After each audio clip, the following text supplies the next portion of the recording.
A trio of life sentences for John Lee. He is the man responsible for a Moscow, Idaho shooting spree that left 3 people dead.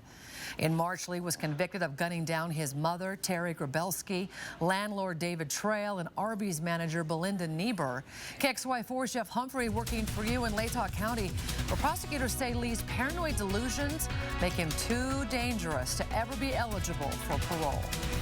The sudden and unexplainable nature of the murders here in Moscow has left survivors, both young and old, afraid for their safety. Today they told the court the only thing that might give them peace is a life sentence for John Lee. It was the first time we've ever seen John Lee out of his jail jumpsuit. However, Lee's change of attire did not change his demeanor, never lifting his head. Even when a psychologist testified, Lee thought his mother was trying to kill him. He believed that she was poisoning or wanted to poison his food.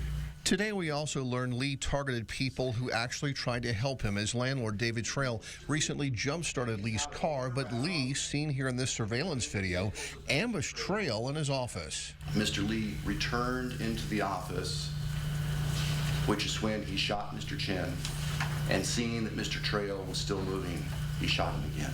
To make matters worse, it appears Lee was a complete stranger to Arby's manager, Belinda Niebuhr, who tried to dodge Lee's gunfire. And the evidence is the defendant pursued her and continued to shoot into her after she was on the ground outside that window. Lee's defense attorney argued his client's mental health problems could be treated and Lee should be eligible for parole in 15 years. But the judge disagreed, saying schizophrenic or not, only a life sentence could keep Lee from killing again. If he used to do that to those people, what is he going to do to your neighbors or your family or your friends?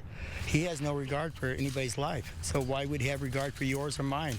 Today, the judge ordered that Lee receive whatever mental health treatment is available to him behind bars. Unfortunately, that will only prevent Lee from either hurting himself or other inmates. Reporting in Moscow, Jeff Humphrey, KXLY4.